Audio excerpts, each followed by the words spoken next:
امام الائمہ، سراج الامہ، شمس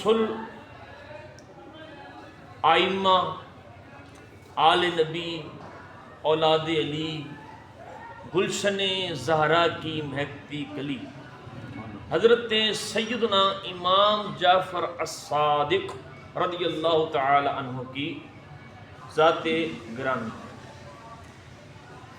آپ کا وصال با کمال با اختلاف روایات 22 رجب المرجب یا 15 رجب المرجب شریف کو مدینہ شریف میں ہی ہوا۔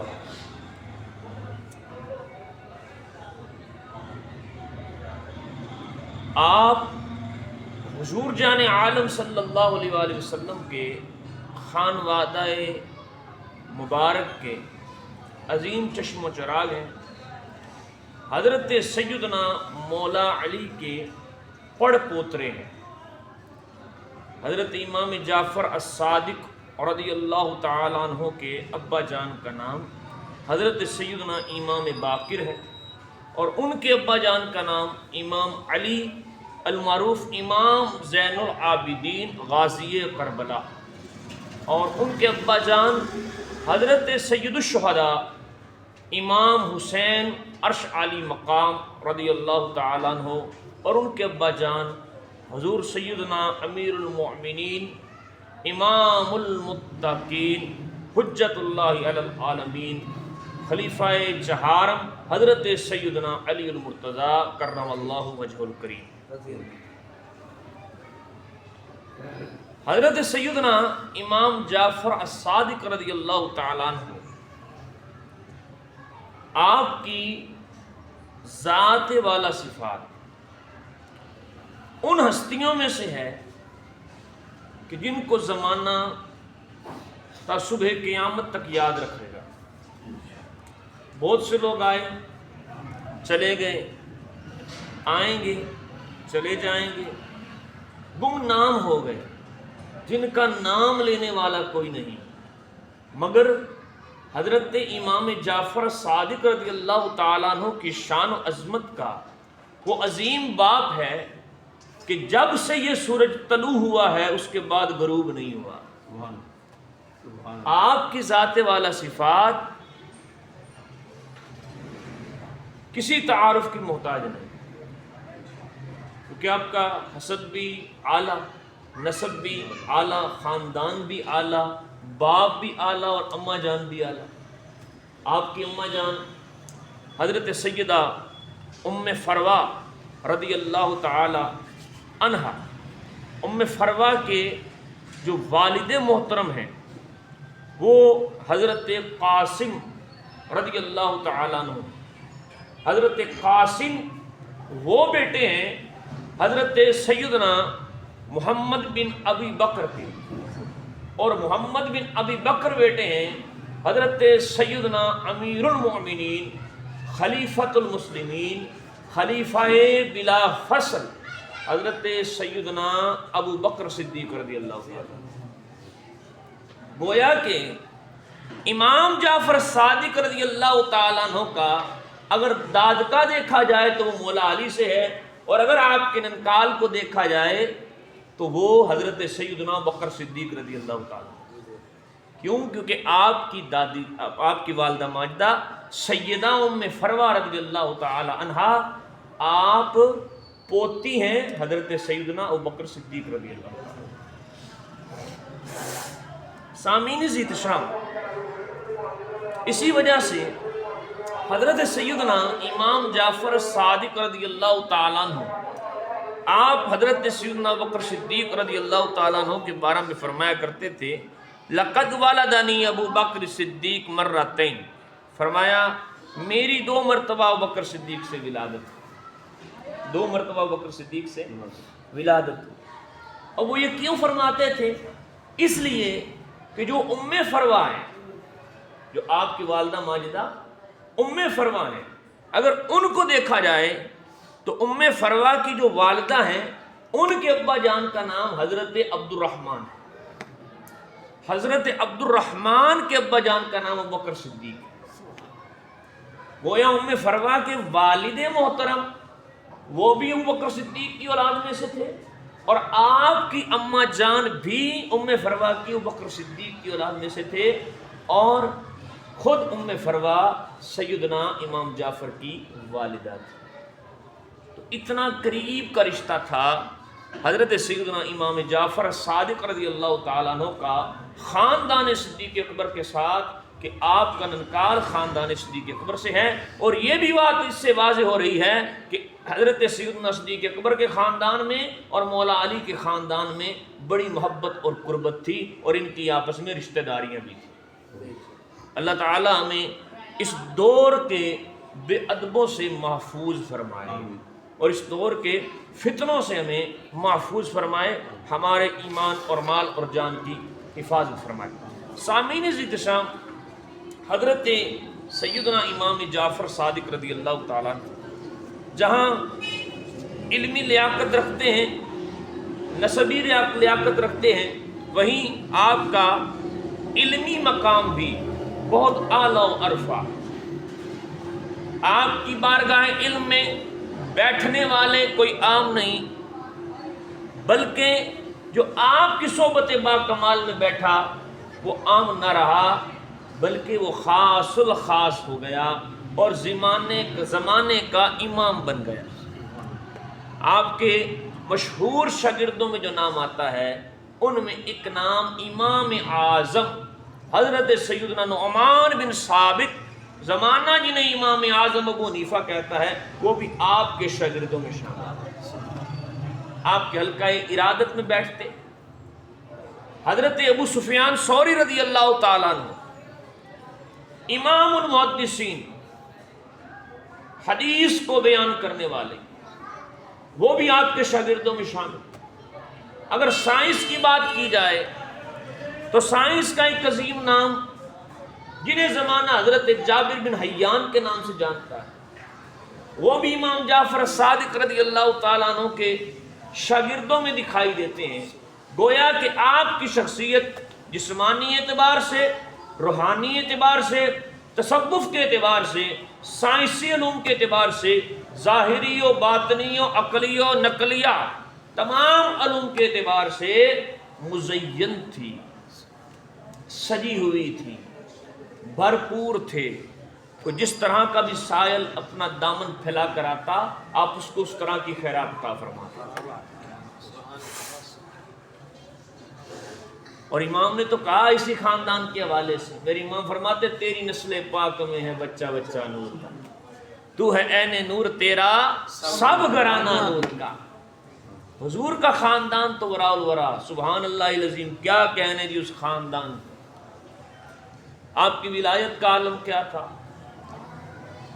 راوی کہتے ہیں کہ میں حرم کعبہ شریف میں پہنچا، میں نے کیا دیکھا، کعبہ کے سامنے ایک 2 چادروں والا شخص کھڑا ہے۔ میں نے پہچانا نہیں کیونکہ پہلی ملاقات تھی، میں نے ان کی پہلے زیارت نہیں کی، پہلی ملاقات تھی۔ 2 پرانی چادریں، بظاہر پرانی، بظاہر پرانی، بظاہر پرانی، بظاہر پرانی، بظاہر ان کی قیمت کوئی نہیں، مگر حقیقت میں وہ بڑی مہنگی تھی، حقیقت میں وہ بڑی قیمتی تھیں، حقیقت میں وہ بڑی اعلیٰ و عرفہ تھی، بڑی بلند مقام کی مالک تھیں۔ فرماتے میں نے دیکھا کہ اس بزرگ شخص کے جسم پر 2 پرانی چادریں تھیں، وہ اپنے ہاتھ پھیلائے کعبۃ اللہ شریف کی طرف ہاتھ پھیلائے کھڑا ہے اور کہہ رہا ہے یا رب یا رب یا رب۔ فرماتے میں نے دیکھا کہ اس کی آواز میں بڑا درد تھا، بڑا درد تھا، یا رب یا رب یا رب کی صدا لگا رہا ہے۔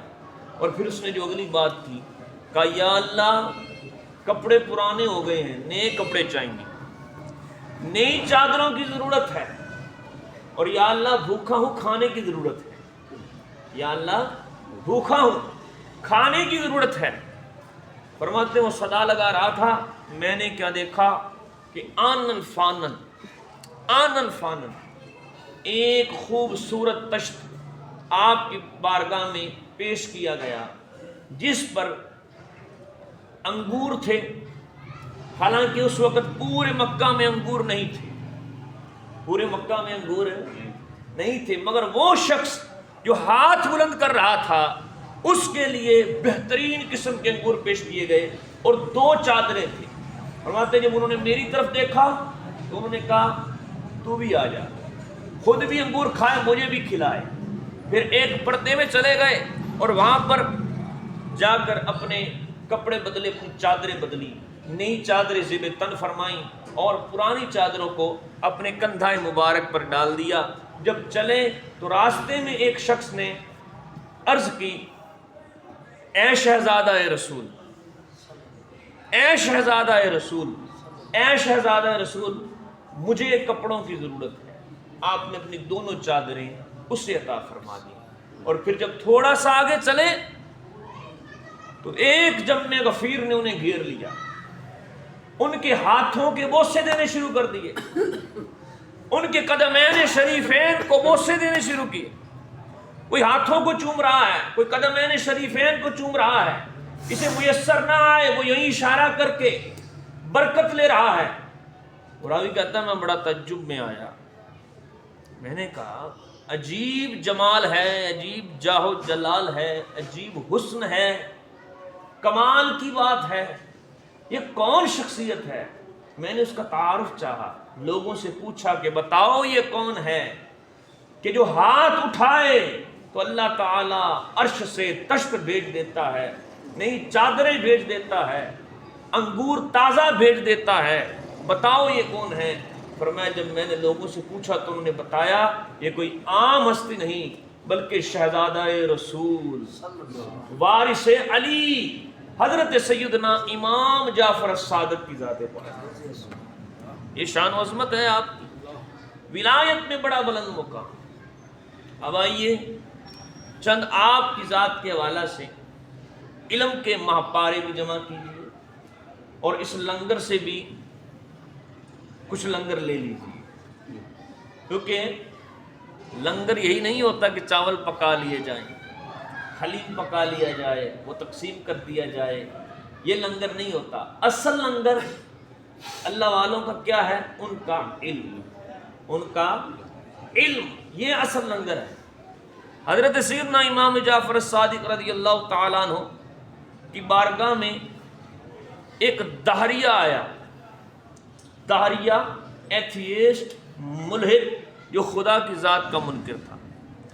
اس نے آ کر آپ سے مناظرہ کرنے شروع کیا اور کہنے لگا میں یہ مانتا ہوں کہ یہ دنیا، یہ سرکل خود بخود بن گیا، اور ہر چیز خود بخود اپنے وجود میں ہے، اس کا کوئی کریٹر نہیں، کوئی بنانے والا نہیں، یہ خود بخود بنی، اور اسی طرح سے یہ نظام چل رہا ہے اور یہ چلتا رہے گا، اسی طرح سے یہ نظام ختم ہو جائے گا، یہ خود بخود ہے، اس کا کوئی بنانے والا نہیں۔ آپ کچھ دیر خاموش رہے، پھر جواب دیا، فرمایا کہ تھوڑے دن پہلے کی بات ہے، میں ایک جگہ پر کھڑا تھا، وہاں پر میں نے کیا دیکھا کہ ایک درخت خود بخود کٹا، اس درخت کی خود بخود پھٹے بنے، اور پھر وہ خود بخود جڑنے لگ گئے، اور خود بخود ہی وہ کشتی تیار ہو گئی، اور پھر میں اس پر بیٹھ کر دریا پار گیا۔ دہریہ فوراً کہنے لگا جناب کچھ عقل کی بات کیجئے، کیا یہ ہو سکتا ہے کہ خود بخود کشتی بن جائے، خود بخود پھٹے آ جائیں، خود بخود درخت چر جائے، یہ کیسے ہو سکتا ہے؟ آپ نے فرمایا پھر او خدا کے منکر، خدا کی قدرت کے منکر، عقل کر، جب ایک کشتی خود بخود نہیں بن سکتی تو یہ سارا نظام خود بخود کیسے بن سکتا ہے؟ تو وہاں پر آپ نے عقلی دلیل کے ساتھ اس کو بتایا کہ یہ سارا خود بخود نہیں بنا بلکہ اس کے بنانے والا خدا موجود ہے۔ ایک اور علم کا لنگر آپ کی بارگاہ سے لے لیجئے۔ حضرت سیدنا امام اعظم ابو حنیفہ رضی اللہ تعالیٰ عنہ آپ کے شاگردوں میں شامل ہیں، اور امام اعظم کی یہ شان ہے کہ امام اعظم ابو حنیفہ رضی اللہ تعالیٰ عنہ نے امام باقر سے بھی علم حاصل کیا اور امام جعفر سے بھی علم حاصل کیا، اور عمر کے اعتبار سے آپ حضرت سیدنا امام جعفر رضی اللہ تعالیٰ عنہ سے 3 سال بڑے تھے، 3 سال بڑے تھے، مگر آل رسول ہونے کی وجہ سے اتنا ادب کرتے تھے کہ کبھی اپنا بڑا ہونا ظاہر نہیں کیا، بلکہ ہر وقت سوالی کی حیثیت سے آپ کی بارگاہ میں رہے۔ اور یاد رکھیے، لنگر روحانیت کا اسے ہی ملتا ہے جو سوالی بن کر آئے، جو اپنا دامن خالی لے کر آئے وہی کچھ لے کر جاتا ہے۔ جس کے دامن میں پہلے ہی کچھ ہو تو اللہ والے کہتے ہیں یہ پہلے ہی بڑا بھرا ہوا ہے، کسی اور بھرنے کی ضرورت نہیں۔ تو حضرت امام جعفر صادق رضی اللہ تعالیٰ عنہ کی بارگاہ میں امام اعظم رضی اللہ تعالیٰ عنہ حاضر تھے۔ امام جعفر نے فرمایا اے ابو حنیفہ امام اعظم، مجھے یہ بتائیے کہ آنکھوں میں نمکینی کیوں ہے؟ آنکھوں میں نمکینی کیوں ہے؟ جب آنسو نکلتا ہے تو یہ نمکین ہوتا ہے۔ اور یہ بتائیے کہ کانوں کی میل میں کرواہٹ اور سختی کیوں ہے؟ کانوں کی میل میں کرواہٹ اور سختی کیوں ہے؟ اور یہ بھی بتائیے کہ ناک کے نتھے سے گرم ہوا کیوں آتی ہے؟ اور یہ بھی بتائیے کہ ہونٹ اور زبان میں رب نے مٹھاس کیوں رکھی ہے، ذائقہ لمس کیوں رکھا ہے؟ اچھا، ہر نہ کا جواب یہ نہیں ہوتا کہ اگلے بندے کو جواب نہ آئے۔ بعض اوقات بندہ ادب کی وجہ سے بھی چپ رہتا ہے، بعض اوقات بندہ ادب کی وجہ سے بھی۔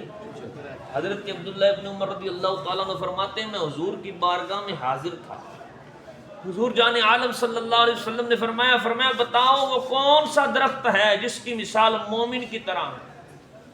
وہ کون سا درخت ہے جس کی مثال مومن کی طرح ہے؟ فرمایا مجھے پتا تھا مگر میں خاموش رہا، مجھے پتا تھا مگر میں خاموش رہا۔ پھر حضور نے خود ہی فرمایا وہ کھجور کا درخت ہے۔ وہ کون سا درخت ہے؟ کہ وہ فائدہ ہی دیتا ہے، کوئی نقصان نہیں کرتا، کہ اس کا تنا بھی فائدہ مند ہے، اس کا جناب والا آپ دیکھیں تو اس کے پتے بھی فائدہ مند ہیں، اس کی کھجور بھی فائدہ مند ہے، کھجور کی گٹھلی بھی فائدہ مند ہے، اور گٹھلی کے اوپر جو باریک سا چھلکا ہوتا ہے وہ بھی فائدہ مند ہے۔ فرمایا مجھے پتا تھا مگر میں خاموش رہا۔ جب آپ نے یہی بات اپنے ابا جان حضرت سیدنا عمر بن خطاب رضی اللہ تعالیٰ عنہ کو بتائی کہ حضور آج حضور کی بارگاہ میں یہ معاملہ ہوا، میں جواب جانتا تھا کہ مومن کی مثال والا درخت کھجور کا درخت ہے، مگر میں خاموش رہا۔ آپ نے فرمایا بڑوں کی بارگاہ کے یہی آداب ہے، تو نے ٹھیک کیا تو خاموش رہا۔ آئیے ایک اور مثال لیجئے، حج کا موسم ہے، مکہ شہر ہے، میدان عرفات ہے، حضور پوچھ رہے ہیں بتاؤ اے میرے صحابہ بتاؤ شہر کون سا ہے؟ اچھا، بندے نے احرام باندھا ہو، عرفات کے موقع پر کھڑا ہو، اور کیا اس کو علم نہیں ہوگا کہ کون سا شہر ہوگا؟ یقیناً علم ہوگا۔ صحابہ کو علم تھا، مگر صحابہ نے عرض کی اللہ و رسول عالم، اللہ اور اس کا رسول بہتر جانتے ہیں۔ پھر حضور نے پوچھا بتاؤ یہ شہر کون سا ہے؟ بھئی حج کا موقع ہے، حج کرنے آئے ہیں، حج کے لیے مدینہ سے سفر کیا، حضور پوچھ رہے ہیں شہر کون سا ہے؟ صحابہ عرض کرتے ہیں حضور اللہ و رسول عالم، اللہ اور اس کا رسول بہتر جانتے ہیں۔ پھر حضور نے پوچھا بتاؤ کہ مہینہ کون سا ہے؟ بھئی حج کا موسم ہے، حج کے لیے آئے ہیں، احرام باندھا ہے۔ پھر عرض کرتے ہیں یا رسول اللہ اللہ و رسول عالم، اللہ اور اس کا رسول بہتر جانتے ہیں۔ یعنی کیا مطلب؟ بھئی ہم تو یہ جواب دیں اور حضور کی یہ مراد نہ ہو، یا ہو سکتا ہے جو حضور ہمیں لنگر عطا کرنا چاہتے ہو، جو علم کا فیضان عطا کرنا چاہتے ہو، ہمارے جواب دینے سے وہ رک جائے، اسی لیے ہم خاموش رہیں۔ اسی میں ہی بہتری ہے، اسی میں ہی ادب ہے، اور اسی سے ہی فیضان اور نور نصیب ہوتا ہے۔ تو بعض اوقات خاموش رہنا علم کی نفی نہیں ہوتی، علم کی نفی نہیں ہوتی، بلکہ یہ کمال عاجزی بھی ہوتی ہے، اور ادب کی وجہ سے بھی خاموش رہا جاتا ہے۔ اللہ تعالیٰ ہمیں سمجھ کی توفیق عطا فرمائے۔ تو حضرت سیدنا امام جعفر صادق رضی اللہ تعالیٰ عنہ نے جب یہ امام اعظم ابو حنیفہ سے یہ سوال کیے کہ بتائیے کہ آنکھوں میں نمکینی کیوں ہے، کان کی میل سخت کیوں ہے اور اس میں کرواہٹ کیوں ہے، ناک کے نتھے کی ہوا گرم کیوں ہے اور زبان کے اندر چکھنے کی طاقت کیوں ہے اور ناک کے اندر سونگھنے کی طاقت کیوں ہے؟ اب باوجود اس کے کہ آپ جواب یقیناً جانتے ہوں گے مگر خاموش رہے، عرض کیا حضور آپ ہی بیان فرمائیے۔ آج سائنس جس مقام پر 14-15 صدیوں کے بعد پہنچی ہے، یہ سائنس کی وہ تمام گتھیاں امام اعظم ابو حنیفہ نے جو مولا علی المرتضیٰ کی بارگاہ میں بیٹھنے والے امام اعظم ابو حنیفہ اس شاگرد کو امام جعفر صادق بتا رہے ہیں، اور یہی تحقیقات آج 1400 سال کے بعد بھی کی گئی ہے۔ پتہ چلا اسلام کے پاس علم کا نور بہت پرانا ہے، اور وہ اسلام کی جس کی ابتدا ہی اقرا بسم ربک الذی خلق سے ہوئی ہو، اس اسلام میں اندر علم کا کیا عالم ہوگا؟ مگر زوال بندہ مومن کا بے زری سے نہیں، اس کا سبب کچھ اور ہی ہے جس سے ہم بھی واقف ہیں کہ علم کی سے ناواقفیت، کتابوں سے دوری، مطالعے سے غفلت آج ہماری جہالت کا سبب ہے۔ اگر ہم اسے دور کرنا چاہتے ہیں تو ہمیں پھر مطالعے کو اپنا معمول بنانا ہوگا، کتابوں کے نزدیک ہونا ہوگا، علم کی مجالس میں حاضر ہونا ہوگا، پھر انشاءاللہ ہمیں یہ کھوئی ہوئی میراث پھر نصیب ہو جائے گا۔ آپ خاموش ہو گئے۔ آپ نے فرمایا اے ابو حنیفہ سنو کہ آنکھوں میں نمکینی کیوں ہے۔ فرمایا آنکھوں کے جو پیچھے والی سائڈ ہے، فرمایا اس کے پیچھے چربی رکھی ہے اللہ نے۔ آنکھوں کے پیچھے کیا ہے؟ چربی ہے۔ فرمایا اگر یہ نمکینی نہ ہو، اگر یہ نمکینی نہ ہو تو فرمایا وہ چربی پگھل جائے جس کی وجہ سے بینائی ضائع ہو جائے، جس کی وجہ سے بینائی ضائع ہو جائے۔ فرمایا یہی وجہ ہے کہ اللہ تبارک و تعالی نے آنکھوں کے آنسوؤں کے اندر نمکینی رکھی ہے۔ پھر دوسری بات کہ کان کی میل جو ہے یہ سخت کیوں ہوتی ہے، یہ کڑوی کیوں ہوتی ہے؟ حضرت امام جعفر صادق رضی اللہ تعالیٰ عنہ آپ نے فرمایا اس کی وجہ یہ ہے کہ بندہ جب سو جاتا ہے تو ہر چیز سے غافل ہو جاتا ہے، اور ہمارے پنجابی میں کہتے ہیں سویا تے مویا ایک برابر، سویا تے مویا ایک برابر۔ کہ جب بندہ سو جاتا ہے اسے اپنے اعمال کی خبر نہیں رہتی۔ فرمایا اللہ تبارک و تعالی نے کان کے اوپر ایک خاموش پہرے دار بٹھایا جو میل کی صورت میں ہے کہ کان کے اندر جانے سے وہ کیڑیوں، مکھیوں اور چیونٹیوں سے انسان کی حفاظت کرتا ہے۔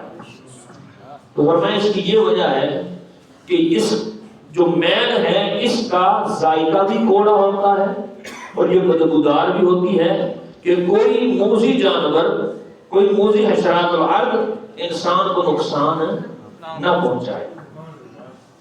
تیسرا سوال فرمایا کہ ناک کے نتھے کی جو گرم ہوا ہے اس کا راز کیا ہے؟ فرمایا اس کی وجہ یہ ہے کہ اگر ناک کے نتھے کی گرم ہوا نہ ہو تو فرمایا انسان کے دماغ میں ایسی بدبودار گیسیں پیدا ہو جائیں جس کی وجہ سے اس کا دماغ پگھل جائے، فاسد مادے پیدا ہو جائیں اور قریب ہے کہ انسان کی موت ہو جائے۔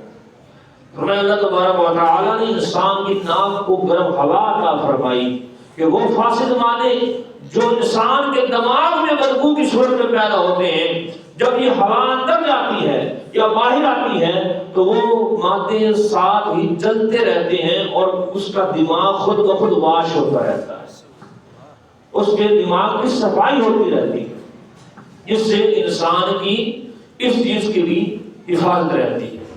اور فرمایا ناک میں سونگھنے کی طاقت اس لیے رکھی کہ کوئی چیز اس کو انسان ناک سے سونگھتا ہے کہ یہ خوش بو والی ہے یا بد بو والی ہے، بظاہر تو چیز خوبصورت نظر آ رہی ہو، مگر جب آپ کے پاس لائی جائے آپ ناک سے سونگھ لیتے ہیں، نہیں یہ اس قابل نہیں ہے کہ اسے کھایا جائے۔ اس لیے فرمایا اللہ تعالیٰ نے تمہارے منہ کے اوپر ناک کو پہرے دار بٹھایا ہے، اللہ تعالیٰ نے تمہارے منہ پر ناک کو پہرے دار بٹھایا ہے۔ اور فرمایا اللہ نے زبان میں چکھنے کی طاقت اس لیے رکھی ہے کیونکہ یہ تمہارے اندر کا پہرے دار ہے کہ جو چیز آئے پہلے زبان پر آئے، پتہ چلے کہ اس کا ذائقہ کیسا ہے۔ اگر اس کا ذائقہ ٹھیک ہے تو اسے کھایا جائے، اگر اس کا ذائقہ ٹھیک نہیں ہے تو اس کو نہ کھایا جائے۔ فرمایا یہی حکمت ہے کہ اللہ نے زبان کو تمہارے سارے جسم کے اوپر رکھا ہے تاکہ یہ پہرے دار کی صورت میں تمہاری حفاظت کر پائے۔ اور اتنا حسین اللہ نے انسان کو بنایا کہ خود بنانے والے نے کہا والتین والزیتون وطور سینین وہذا البلد الامین۔ وہ خود کہتے ہیں انجیر کی قسم، زیتون کی قسم، طور سینا کی قسم کہ ہم نے انسان کو بڑی خوبصورت ساخت میں بنایا ہے۔ یہ انسان کی عظمت ہے۔ اللہ الصمد۔ امام جعفر صادق رضی اللہ تعالیٰ آپ کیا اگر عبادت کے اعتبار سے دیکھا جائے تو عبادت میں بھی بے مثال ہے، عبادت میں بھی آپ کی کوئی مثال نہیں ملتی۔ امام دار الہجرہ امام مالک رضی اللہ تعالی عنہ آپ فرماتے میں ایک زمانے تک امام جعفر صادق رضی اللہ تعالیٰ عنہ کی خدمت میں آتا رہا، فرمایا 3 اعمال کے علاوہ میں نے آپ کو کوئی عمل کرتے ہوئے نہیں دیکھا۔ کتنے اعمال کے علاوہ؟ 3 اعمال کے علاوہ۔ فرمایا پہلا عمل 3 عبادتوں میں سے کسی ایک عبادت میں آپ مصروف رہے۔ پہلی عبادت آپ نماز پڑھتے ہوئے ملے۔ آپ مجھے پتا ہے ٹھنڈ بہت ہے، آپ نے سبحان اللہ بھی نہیں کہنا، آپ نماز میں مصروف رہے۔ پہلی عبادت آپ نماز میں مصروف رہے۔ پتہ چلا جو امام جعفر صادق کا اصل ماننے والا ہے وہ بے نمازی نہیں ہو سکتا۔ اس پر بھی سبحان اللہ کہہ دیجیے ذرا۔ جو بے نمازی نہیں ہو سکتا اسے نماز سے بڑا پیار ہوگا، اور جو نماز نہ پڑھے اور کہیں میں امام جعفر صادق سے پیار کرتا ہوں پھر اس کے دعوی محبت میں وہ کاملیت نہیں ہے جو اصل عاشق کی محبت میں ہونی چاہیے۔ اور دوسری بات فرمایا کہ دوسرا عمل میں نے دیکھا کہ جس میں حضرت امام جعفر صادق مصروف تھے، فرمایا وہ تلاوت قرآن کثرت سے کرنے والے تھے کہ میں جاتا یا وہ نماز پڑھتے یا تلاوت قرآن کرتے۔ اور قرآن اور اہل بیت کا تو رشتہ ویسے بڑا مضبوط ہے۔ حضور نے فرمایا قرآن اہل بیت کے ساتھ ہے، اہل بیت قرآن کے ساتھ ہے۔